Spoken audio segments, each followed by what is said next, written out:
If you can join me in the Pledge of Allegiance, please. Pledge allegiance to the flag of the United States of America and to the republic for which it stands, one nation under God, indivisible, with liberty and justice for all. Will you join us and bow your heads in a word of prayer?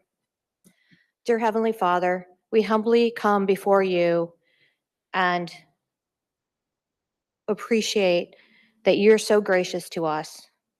We are so thankful for those who protect us, and we give thanks for all of those who put themselves in harm's way. We want to appreciate and remember those who gave their lives for us on 9/11.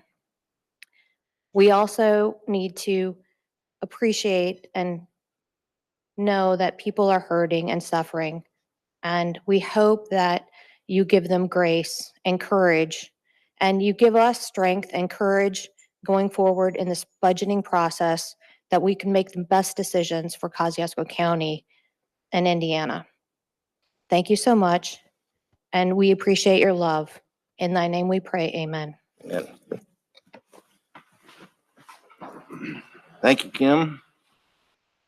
So now I will call the budget meeting to order. First order on the budget meeting is a solid waste. Who's here to represent solid waste? You are? Okay. I got to read this first. Be it ordained and resolved by the Kosciuszko County Council that for the expenses of Kosciuszko County Solid Waste Management for the year ending December 31st, 2026, the sums herein specified are hereby appropriated and ordered set apart out of several funds herein named and for the purposes herein specified, subject to the laws governing the same. Such sums herein appropriated shall be held to include all expenditures authorized to be made during the year unless otherwise expressly stipulated and provided for by law. In addition, for the purposes of raising revenue to meet the necessary expenses of Kosciuszko County Solid Waste Management, the property tax levies and property tax rates as herein specified are included herein. Budget Form 4B for all funds must be completed and submitted in a manner prescribed by the Department of Local Government Finance. This ordinance or resolution shall be in full force and effective from and after its passage and approval by the Kosciuszko County Council. Okay, Becky. Good. I don't know if I forgot to remind him. I know I sent him this stuff, but, so I don't know where Tom is. So the budget that you have that says requested budget, that's actually the published budget but I knocked down the wages to the 2%. So that's like the most accurate budget right now. And his board met and they approved this. And if you look at the 4B, the Form 4B, we advertise them to get the max levy that they can get, which is the 297. When it comes time for the 1782 notices, we will knock that down to the lowest rate we can, which is 0.0001. Okay. And he collects about $5,000 or $6,000 in tax dollars. Okay. Anybody have any questions for Becky regarding the solid waste budget?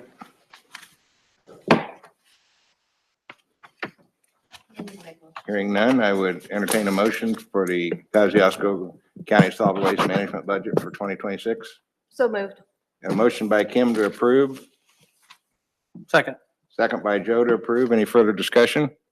All those in favor, usual sign. Okay, thank you. Thanks. Now, bear with me because I've got like 5 pages of stuff to read as we get into the county budget.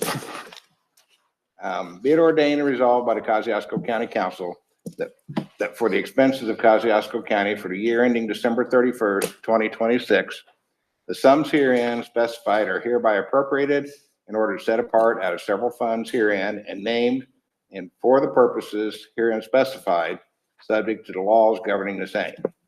Such sums herein appropriated shall be held to include all expenditures authorized to be made during the year unless otherwise expressly stipulated and provided for by law. In addition, the purpose of raising tax revenue to meet the necessary expenses of Kosciuszko County, the property tax levies and property tax rates as herein specified are included herein. Budget Form 4B for all funds must be completed and submitted in the manner prescribed by the Department of Local Government Finance. This ordinance or resolution shall be in full force and effective from and after its passage and approval by the Kosciuszko County Council. The 2026 budget estimates for tax levied funds are as follows. The general fund advertised budget amount, $33,204,360. The advertised tax levy estimated amount is $15.2 million, with an estimated tax rate of 0.1796, using an estimated total assessed value of $8,463,743,146. The reassessment fund advertised budget amount is $682,583. The advertised tax levy is estimated amount is $700,000 with an estimated tax rate of 0.0083. The Cume Bridge Fund advertised budget amount $1,535,000. The advertised tax levy estimated amount is $2.5 million with an estimated tax rate of 0.0295. The Health Fund has advertised budget of $1,247,921. The advertised tax levy estimated amount is $1 million with an estimated tax rate of 0.0118. The Cumulative Capital Development Fund, also known as CCD, advertised budget amount is $4,550,400. The advertised tax levy estimate is $3.5 million with an estimated tax rate of 0.0402. The advertised estimated total tax rate for 2026 is 0.2694. After the final budget is sent to the DLGF in October, these levies and tax rates will likely be lowered depending on the final certified assessed values. The following changes to the budget that were presented and partially approved at the budget hearings on August 18th and 19th. Fund 1160, County ID Security Protection Fund, changed account 31001 from $7,735 to zero. Changed account 33101 from $40,000 to $10,000. Fund 1152, Local Emergency Management Planning Fund, changed account 22056 from $20,000 to $15,000. Moved account 3106 from this fund to County General Fund, location 1000, account 310860007 in the amount of $19,000. Fund 4430, the Redevelopment Leesburg TIF Fund, changed account 45003 from $275,400 to $237,000. Fund 4425, Redevelopment 30 West TIF Fund, changed account 45003 from $355,800 to $193,000. Fund 4440, Redevelopment Co-op TIF Fund, changed account 45003 from $575,400 to $380,000. Fund 4450 to Redevelopment Van Buren TIF Fund, changed account 45003 from $378,600 to $305,000. Fund 2050 Juvenile Probation User Fees Fund, changed account 11121 to 11196 to $5,000 each. Fund 4700 Employee Health Insurance Fund, changed account 11605 from $1,675,000 to $1,150,000. Fund 1222 Statewide 911 Fund, moved accounts 10114-10117-10118 1478 back to county general fund, location 54, total of $219,347,000 before the wage adjustment. Fund 1169, local road and street, changed account from 22037 from 400,000 to 300,000. Account 22038 from 300,000 to 250,000. Account 22043 from 250,000 to 190,000. And account 44022 from 120,000 to 100,000. Fund 1176, highway fund, location 50, changed account 11601 from 219,100 to 190,000. Account 11602 from 313,000 to 283,000, and account 11605 from 616,000 to 800,000. Fund 9001, senior prosecutor hub fund, changed account 31199 from 6,000 to 3,500. These changes were made to correct the Form B, on which they all had to be predicted deficit at the end of 2026.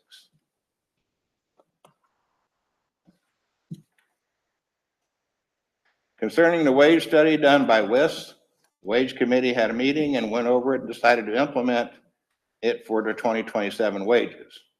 Not 2026, but 2027. The elected officials portion of the study showed that we are currently paying our elected officials more than the recommended salaries, so we're not changing those except for those positions that were already previously decided on.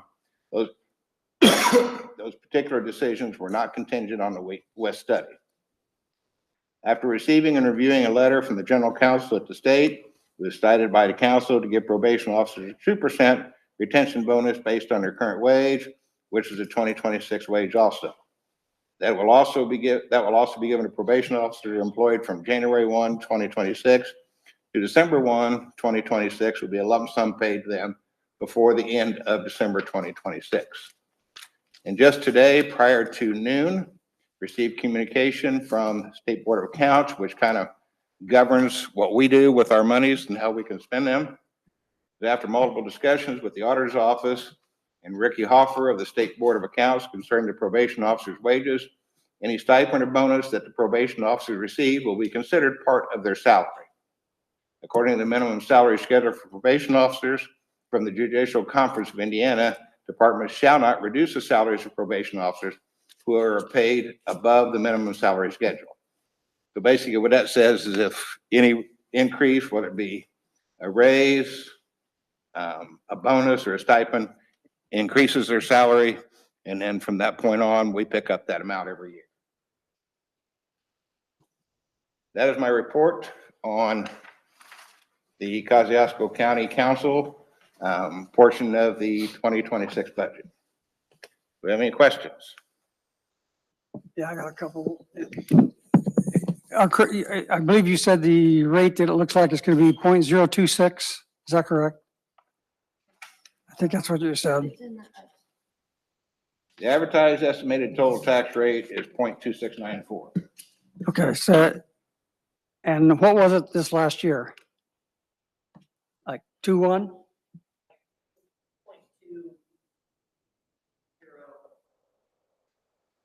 Yeah. So we're going up 500 on that. Right. It will not be that. It will not be that. It will not be that, but it looks that way right now. And when does it come down?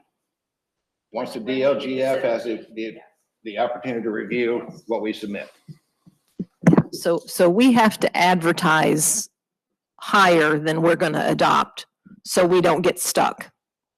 And so when we adopt in October and send it to the state, they'll do what they do with it, and we'll have the certified assessed values by then, and they'll send us back a 1782 notice, and it will be accurate, and it will not be that 0.26. Any estimate as to what you think it'll be? No. How much does our assessed valuation go up? Do we have that number? It's right around 9 billion. And it was From 8 million something? 8 billion to 9 billion. Yeah, so it's gone up $1 billion. So what?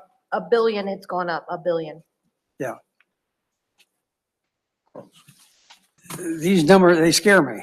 Yeah. I mean, Well, but yet you got to remember that that's, But what we're going off here right now, Dave, is estimated based on our calculations here locally. Again, those will be adjusted by the DLGF once it's sent to them. But in conversations with Alyssa and Becky and with Reedy, we're gonna be closer to what we were last year for 25 than what this shows. Gonna be a slight increase, absolutely, but not that much. thank you. Does that sound accurate, Alyssa? Yes.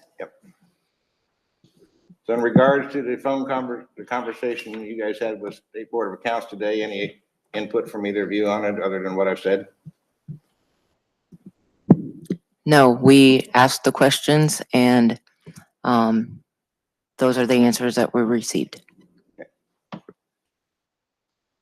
So tonight is the initial hearing on our budget to move it on to final approval in 26.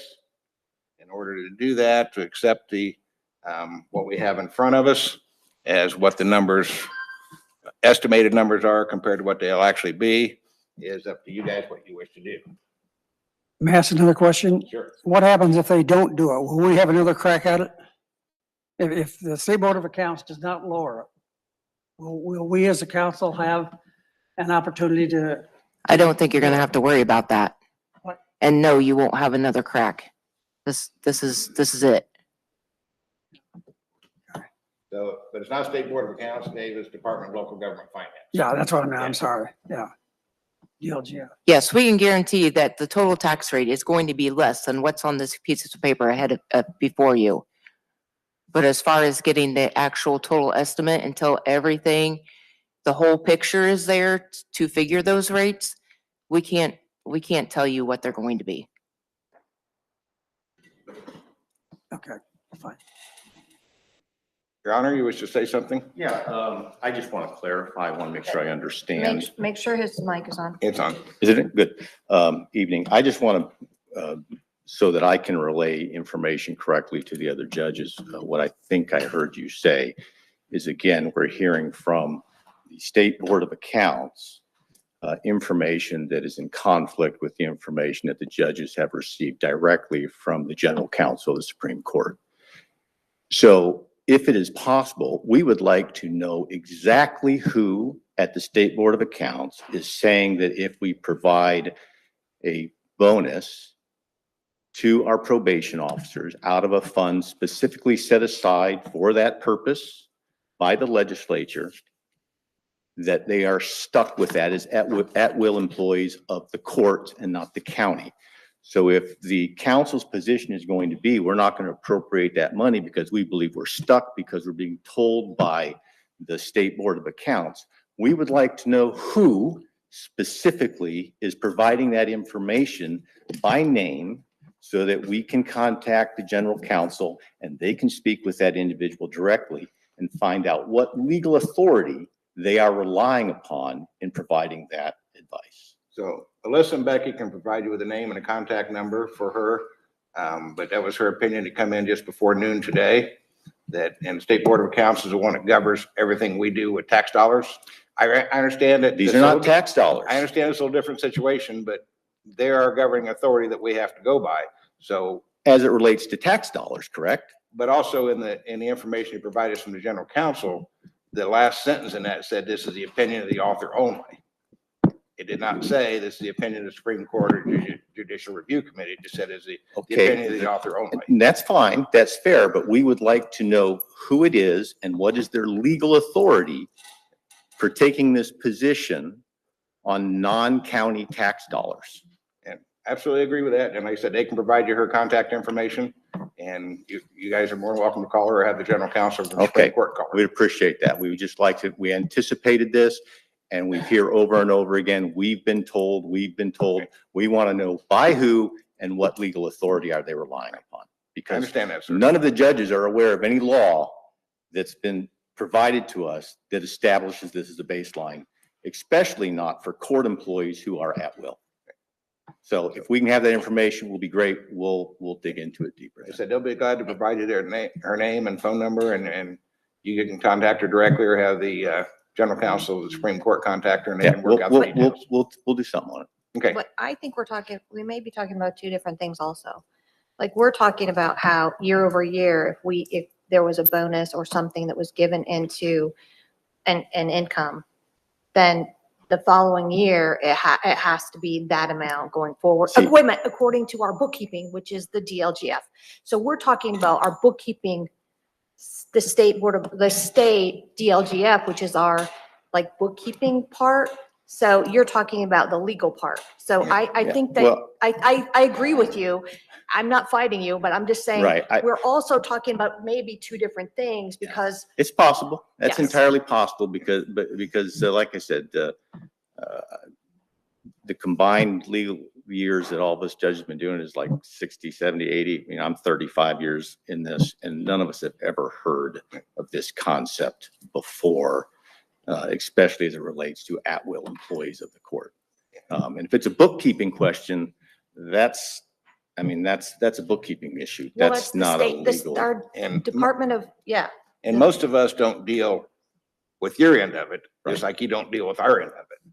So it's a learning curve for both of us on both sides, is what we're going through right now. Okay, yeah, if someone can just email the judges that contact information and then we'll then take it from there.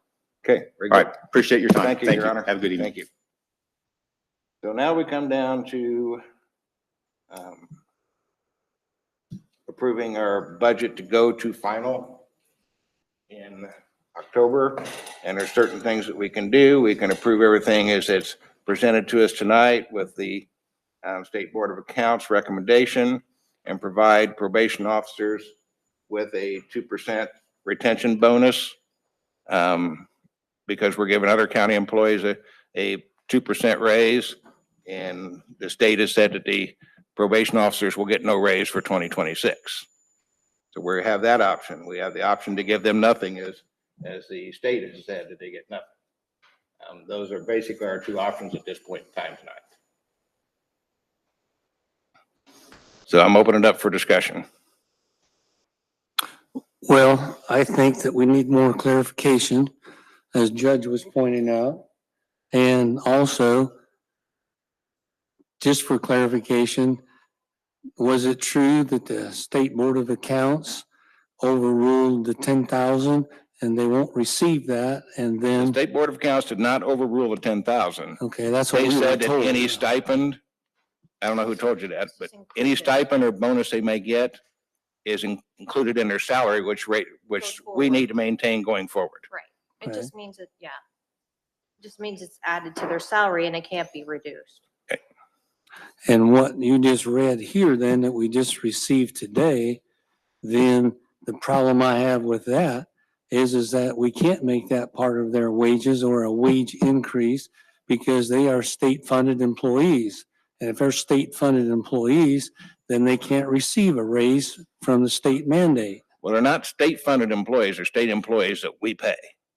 Understand, but they're still state employees. Right. And so we need clarification on that. But this 2% is like treating them like county employees because you already stated that Correct. And it said, we have we those gave options. 2% to the county employees, now we're gonna give 2% to them. Well, So we which have, is it? we have those options that we can provide them with a 2% increase like we're doing the rest of county employees because we can.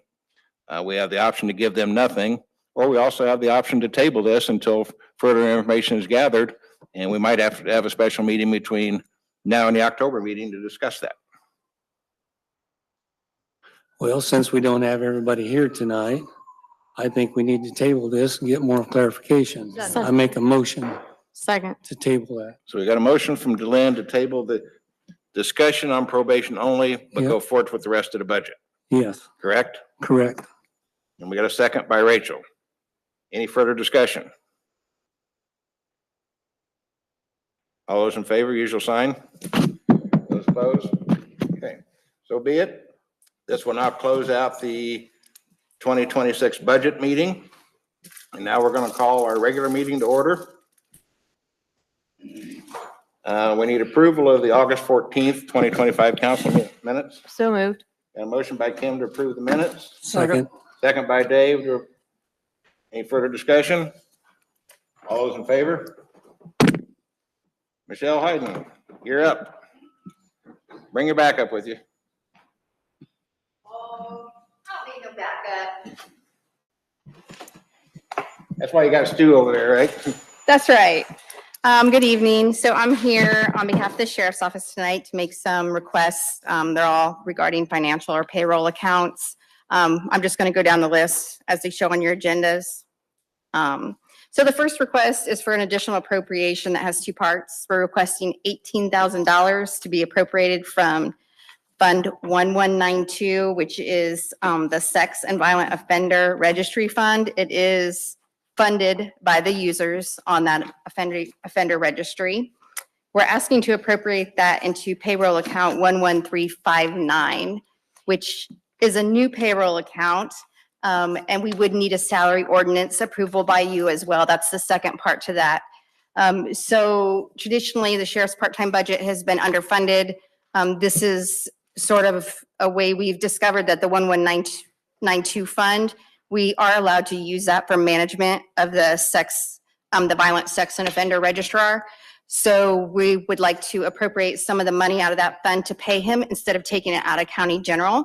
This has already been addressed for the 2026. We've created this new payroll account so we can pay some from the registrar fund and some from county general. So county general's not solely funding that position.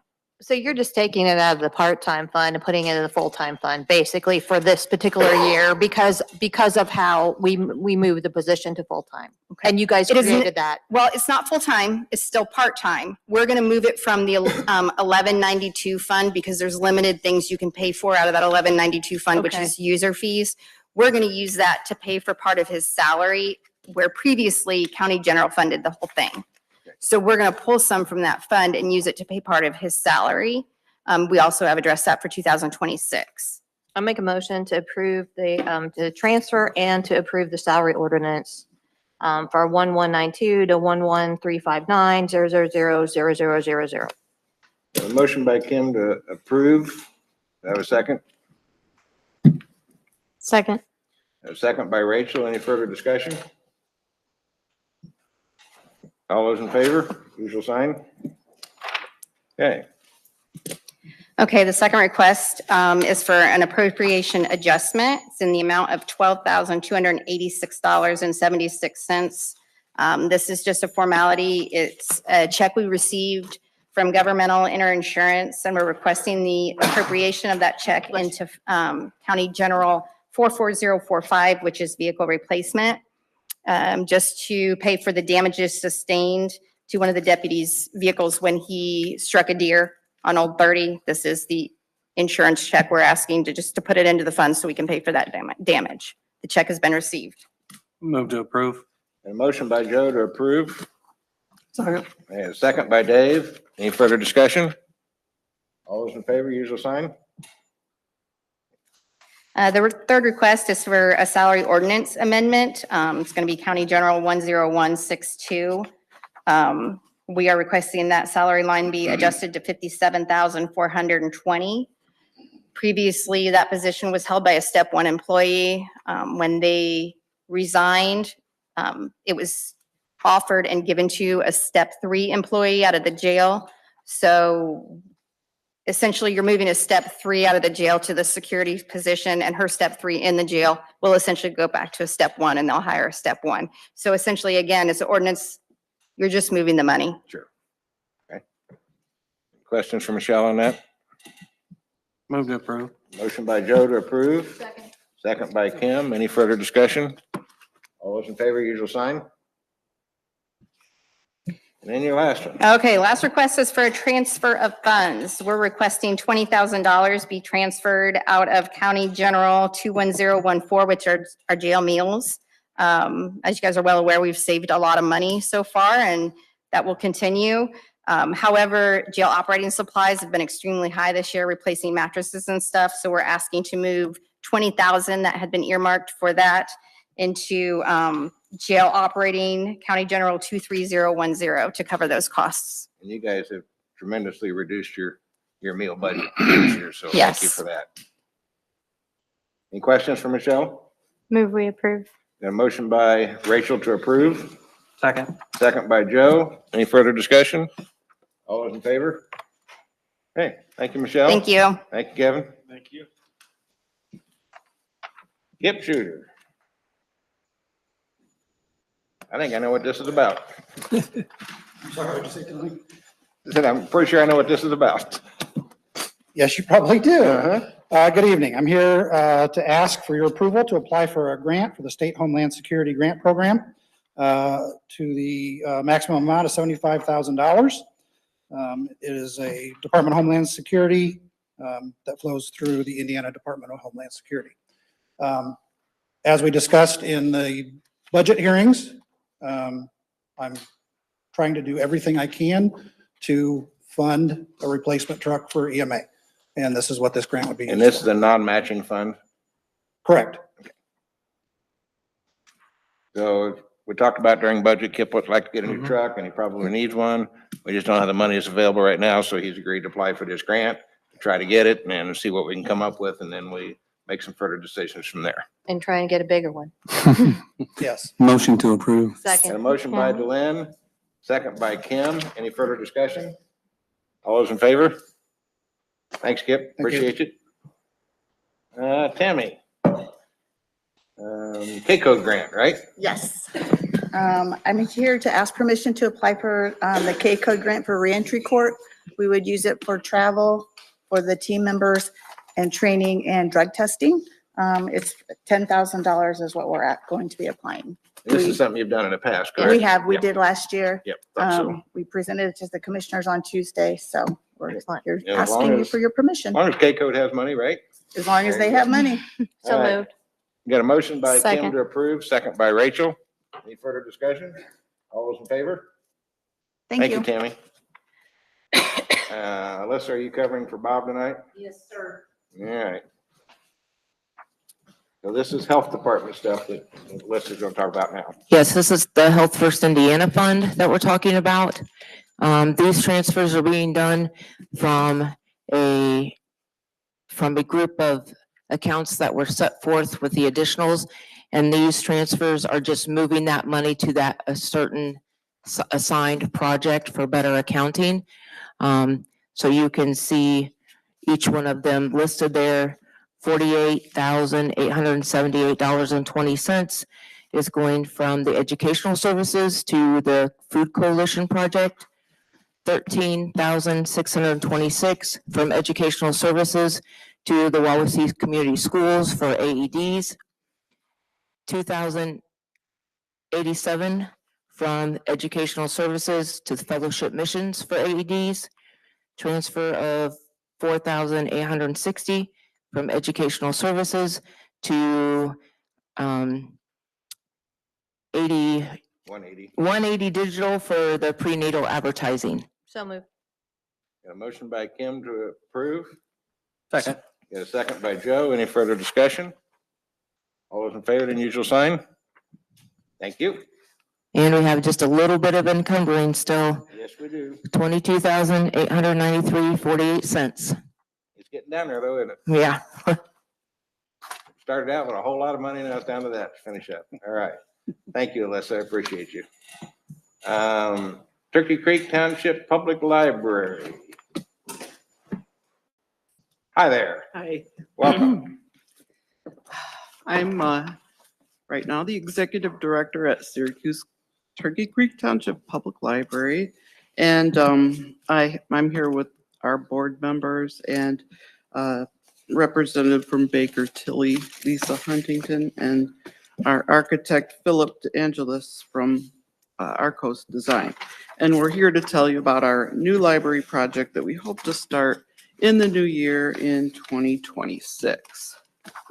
This has been a long-term project. When I started in 2015 as director, they were remodeling the library. So we got all new paint and carpeting and everything. And, but with no structural changes. And it looked really nice, but we still didn't have that much space. So we spent the next couple of years reconfiguring everything to see if we could get a better use of the space, and nothing worked. So the board and I started talking about maybe putting an addition on the library. And so we bought an adjacent lot in 2020 with a gift fund money that we've had. And then we got a feasibility study grant from the DECO Foundation for a study to expand the library, to do an addition. So they did a very thorough analysis of the building and all the systems. And they came up with 4 possible design options. But what we found was, one of the issues with that was that we would have to vacate the alley because there was an alley in between the other property we owned and the library where we were going to add on. And so we went to the town council and kind of proposed that and didn't get a lot of affirmation for it. So we thought, okay, so we looked at the feasibility report showed that the whole building would have to be completely renovated to come up to code to even be able to put an addition on. And we really were very disappointed in the results of it because everyone in town, they have fond memories of the library. They grew up there and they remember going to the library. And it's a beautiful building. It's a Carnegie Library, but it's no longer has historical value because of the additions and things that they put on in the years earlier. So the building's 104 years old, and there are a number of issues with it besides the space factor. But last year in our annual report, we had 31,200 visits to the library. We have a lot of people coming, especially in the summer, and we circulated almost 90,000 physical materials. So we get it's a heavily used place, and there's always something that needs to be fixed. So anyhow, we decided after looking at the feasibility study suggested that it would cost between $3 and $5 million to renovate and add on to the library, which would only give us about 5,000 more square feet. And it would take away all of our outside area and our parking so that we would only be able to rely on the parking lot across the street and whatever street parking we had for the community. And then we would be completely landlocked after that. There would be no changing after that. And we just didn't think that that was a good use of the facility. So the board decided that they would start looking for land and maybe build a new building, because that was something that ARCO said was maybe a possible option that we could look at.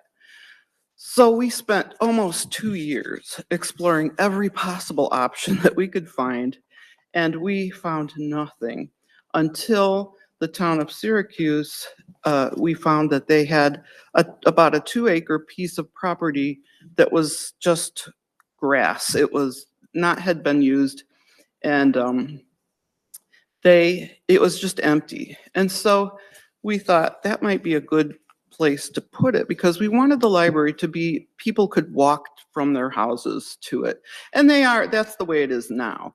But we didn't want to put it in the main, the area where all the businesses are, because you really have to drive there. And we wanted the kids to be able to walk to the library. We have a lot of kids that ride their bikes. And so this area here is only about 3 blocks from where we are right now.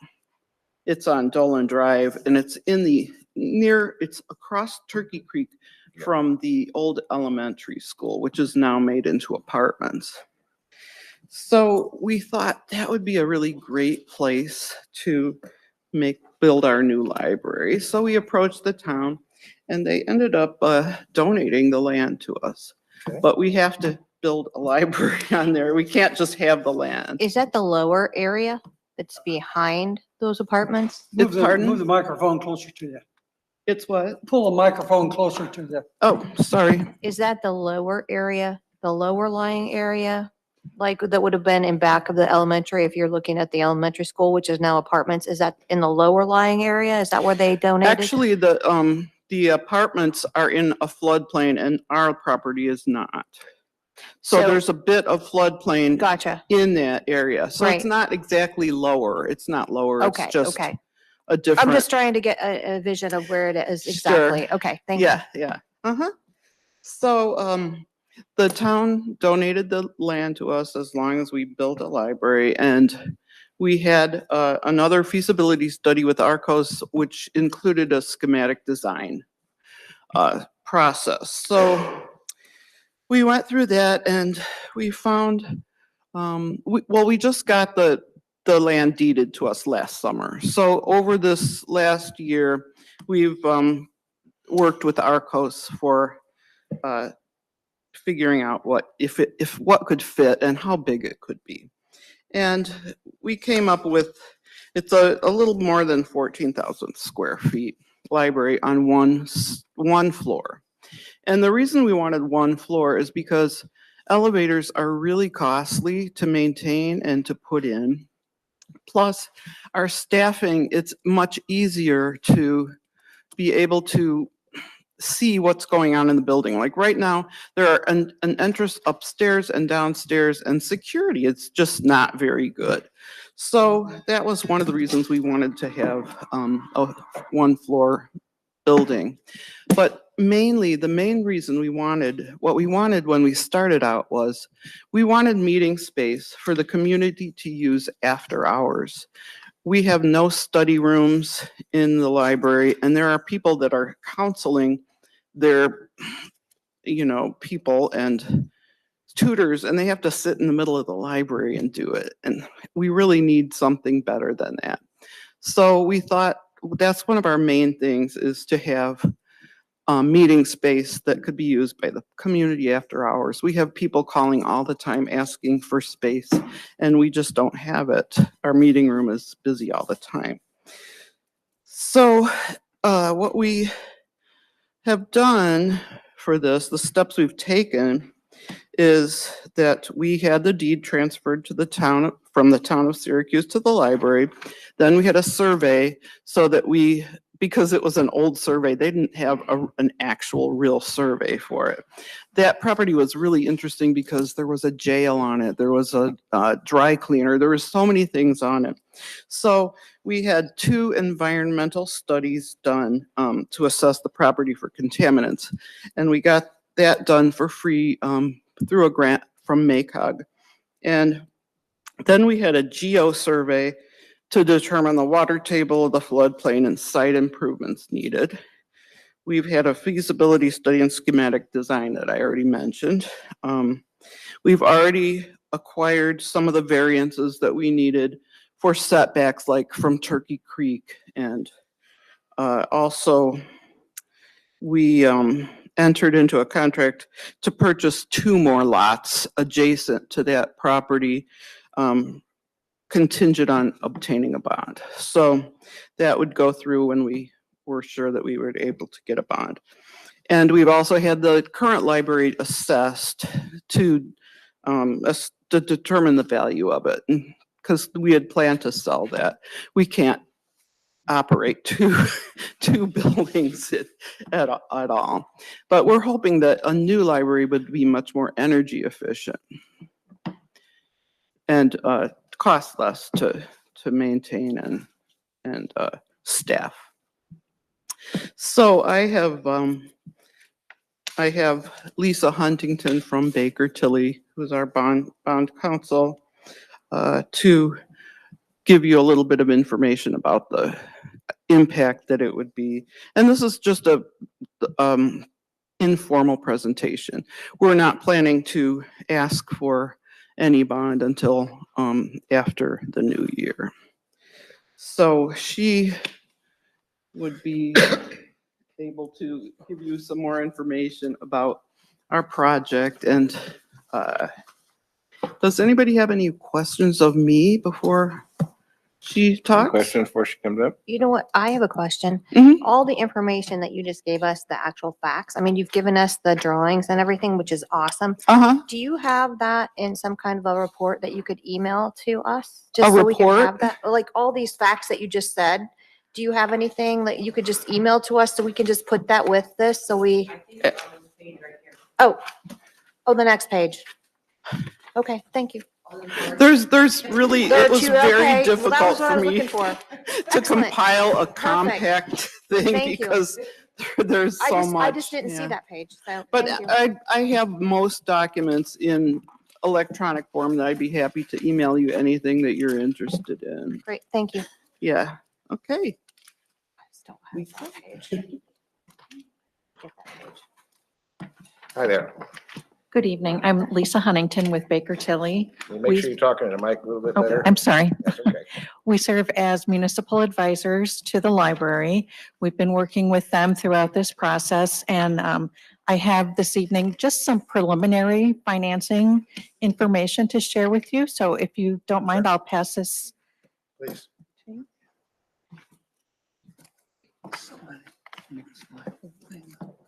Do you guys have that second page? Oh, I don't have that. I don't have that second page. The-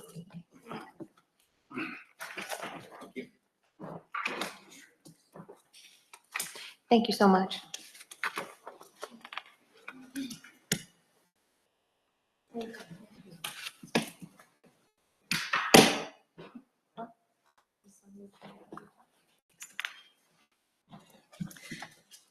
So now keep in mind that these financing options are based on preliminary information that we have. As we get closer to the financing, we'll, narrow down the exact amount that we'll need to borrow. So if you just turn to page 2 of the presentation, this is a schedule of the library's general obligation bonding capacity. It's based on the net assessed value and any outstanding general obligation debt that the library holds.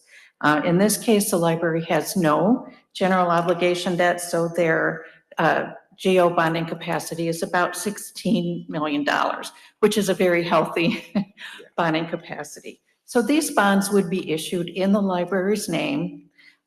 It would not impact any of the debt of the county or your bonding capacity.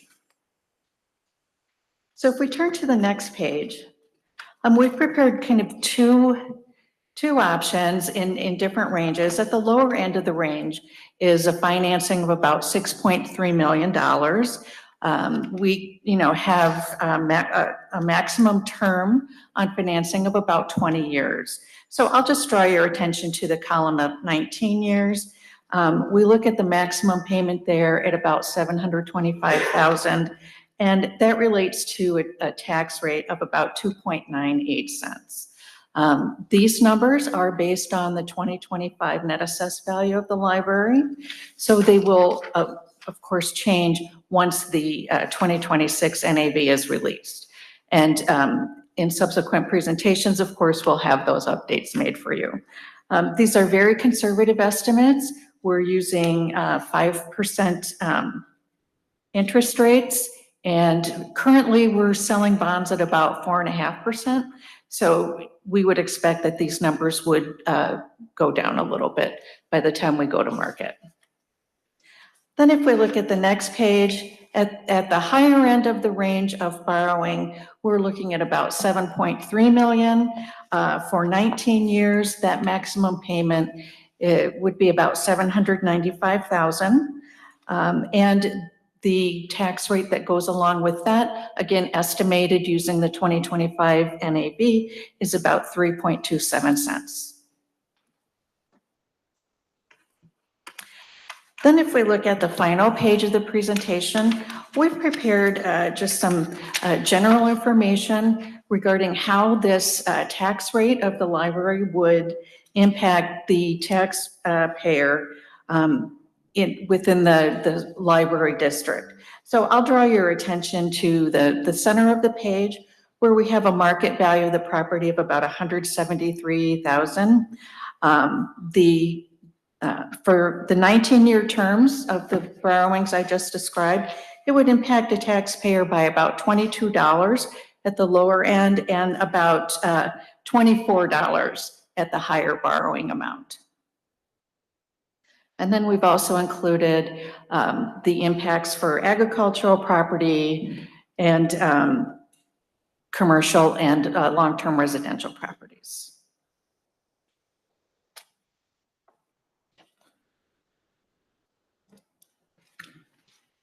Do you have any questions? Any questions?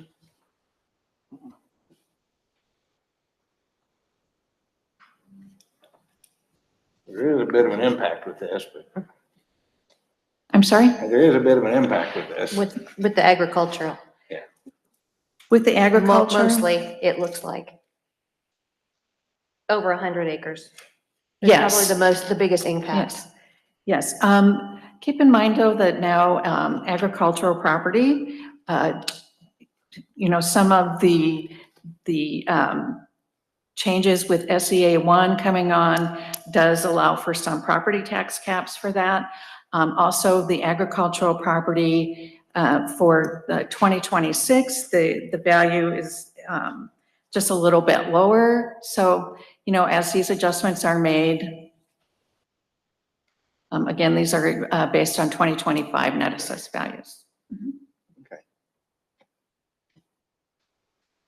Any questions, David? Joe? Kim? No. Okay. Okay. Thank you very Well, much. thank you for your time. I will turn this over then to Philip DeAngelis. He's kind of the architect who can describe some of the project to you. Thank you. Thank you.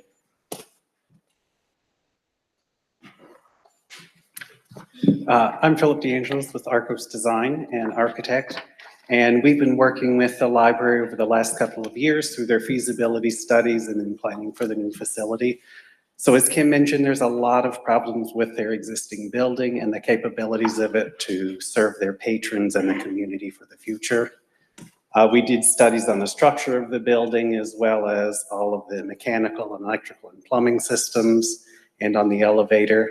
And with that determined, along with the library, that the best solution is to build a new building that they'll be able to do on one single floor, so they'll be able to operate more easily, as well as everything will be up to the current codes for accessibility for serving their patrons, as well as implementing energy efficiency so that it minimizes the cost of operating the library going forward. So as Kim mentioned, we're looking at about a 14,000 square foot library. The property also allows a lot of outdoor space for activities as well as on-site parking. So that relieves a lot of the issues they have with their current facility. I know in the current building, I mean, even though there is parking, parking is limited. Yeah. Yes. So is this like double their capacity of parking or more by moving to this new location? Yes, it more than doubles that. So they'll have parking on street as well as their own dedicated off-site parking. Okay. They're also just a block away from some additional public parking that could be used when they have large events. Yeah, I spent a few years working in Syracuse. I'm very familiar with it. Any other questions? Right, Mr. Lance? Yes. Any questions for the architect? Not at this time. David? Okay, thank you. Thank you. Thanks for your time. I wanted, before I leave, I'm retiring, and our new upcoming director is here, John Gaskell, and he's gonna be taking over the project from me, so. Well, good luck to you. Excellent. Good luck, yeah. Thank you Thanks. for your And service to the library. congratulations, yes. And thank you. I want to extend an invitation to anyone that wants to come by and look and see the library. It's a fun place to be. Thank you. Thank you so very much. All right, committee reports. We got any committee reports tonight? No, I don't, Sheriff's Merit Board didn't meet today, so. David? Bill? Yeah, the airport met Tuesday night, everything's flowing along. They're paving runways, applying for grants, receiving grants. Everything's kind of, they're crossing their Ts, dotting their Is, and things moving forward. Okay, good. Rachel? Nope. Okay, is there any further business to come before the council tonight? Going once? Going twice? If not, I'll entertain a motion to. Motion to adjourn. Motion to adjourn by Lynn, seconded by Kim. All those in favor, usual sign. All right. Thank you very much. Thank you, everybody. Thank you for those that attended tonight. And don't forget to stick around and sign the papers.